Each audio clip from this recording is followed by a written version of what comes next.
বিএনপির অপবাদ আওয়ামী লীগকে কেন দিচ্ছেন সাংবাদিককে ওবায়দুল কাদের। বিএনপির কর্মসূচির দিনে ক্ষমতাসীন আওয়ামী লীগ কর্মসূচি পালন করছে বলে যেসব সংবাদ মাধ্যমে খবর পরিবেশিত হয়েছে তাদের সমালোচনা করেছেন দলটির সাধারণ সম্পাদক ওবায়দুল কাদের।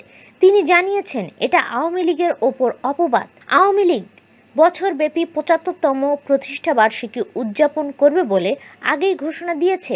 শনিবার ২৯ জুন বিকেলে আওয়ামী লীগের ৭৫তম প্রতিষ্ঠাবার্ষিকী উপলক্ষে দলের কেন্দ্রীয় কার্যালয়ের সামনে আয়োজিত আলোচনা সভায় প্রধান অতিথির বক্তব্যে তিনি এসব কথা বলেন। সাংবাদিকদের উদ্দেশ্যে আওয়ামী লীগ সাধারণ সম্পাদক বলেন, আমরা বলেছিলাম বছরব্যাপী উদযাপন করব। সেখানে খবর হয় আমরা নাকি পাল্টাপাল্টি করছি। গতকাল আমরা সাইকেল র্যালি করেছি। বিএনপির কি কিছু ছিল? তাহলে কেন এই অপবাদ আওয়ামী লীগের বিরুদ্ধে দিচ্ছেন?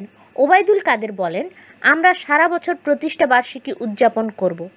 আমাদের কেন্দ্র থেকে ইউনিয়ন পর্যন্ত এই কর্মসূচি পালন করা হবে।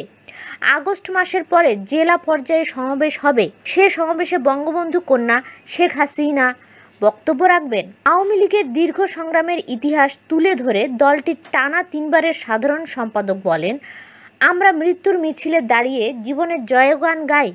আমরা ধ্বংসস্তূপের ওপর দাঁড়িয়ে সৃষ্টির পতাকা উড়াই। আমাদের শিকড় বাংলাদেশের মাটির অনেক গভীরে। আমাদের জন্ম জনতার মাঝ থেকে। আমরা অস্ত্র উঁচিয়ে শেষ রাতে ক্ষমতা দখলকারী দল নই। জনগণ নিয়ে মুক্তিযুদ্ধ করেছি বঙ্গবন্ধুর নেতৃত্বে। এ সময় তিনি বিএনপির সমালোচনা করে বলেন, বিএনপি বড় বড় কথা বলে, তাদের আন্দোলন ভুয়া। বিএনপিতে এখন আতঙ্কের নাম তারেক রহমান। মধ্যরাতে টেমস নদীর পার থেকে ফরমান আসে, একজন গেল আরেকজন এলো, মধ্যরাতের ফরমান।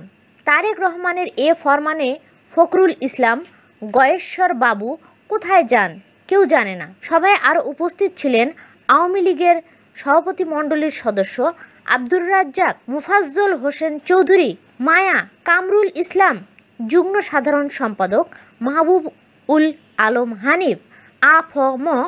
বাহাউদ্দিন নাসিম, সাংস্কৃতিক সম্পাদক অসীম কুমার উকিল প্রমুখ। ভারতের সমর্থন চান ক্ষমতার জন্য, আপনারা যে কারো